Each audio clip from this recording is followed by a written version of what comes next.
Ladies, we are so excited. We have right now the first male supermodel of the world, Mr. Hoyt Richards. Yay! Thank you. Thank you. It's nice to be here with the Polished Women. I know. I'm so happy you're here today with us. My pleasure. Yeah. So tell our polished ladies what life was like as a supermodel.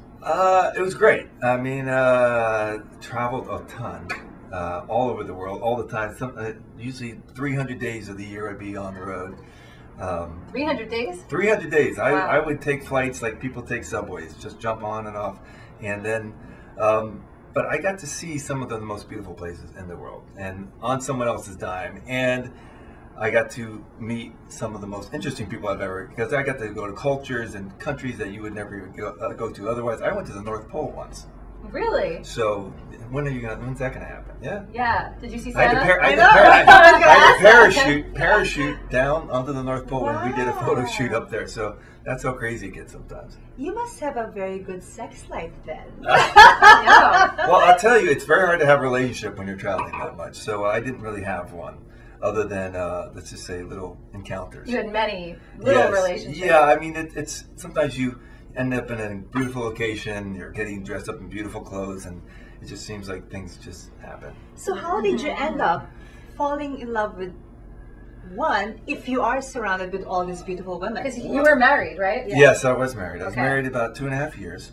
And I fell in love with the idea of getting married. And I didn't necessarily find the right person to marry, but I'm very grateful for the relationship, what I learned about it and about myself.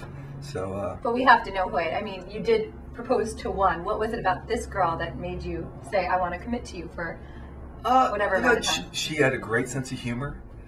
She definitely she was also at a point in her life where she was looking for that type of relationship, and it just seemed to be the right thing at the right time.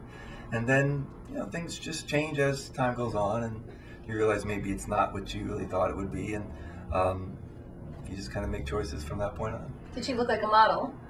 She had done some modeling. She was also an actress, so she's very pretty. A little cliche male supermodel. I know. I'm a walking cliche. But now that you're single, yes. How is it dating out there? I think dating's difficult. I'm very traditional in the sense that I like a courtship. I like to actually kind of chase a woman in the sense of let her know that I'm interested, and I don't like to play games. So I never understood this type of thing of So Hoyt, why has the first male supermodel not been in a relationship for a while? In other words, why haven't you found the one? The one, yeah, that's a good question, and I don't know why I haven't found the one. I guess finding the one, I think, is a lot harder than we think. And since I haven't met the one, I don't even know what the one really is. So I guess at this point, I'm just kind of doing my best to be available and be open to whatever the universe brings my way. But I definitely would love to have that type of relationship, and I think it does happen. And I'll just be ready for it when it happens. Where have you been looking for them? I'm just curious. Actually, I have to be honest, I have been kind of low-key. I haven't been out as much as I could be. After the divorce, I kind of wanted to kind of retreat to the man cave and kind of figure myself out and not really engage out there again. And the dating scene in LA is difficult. I think it's difficult everywhere.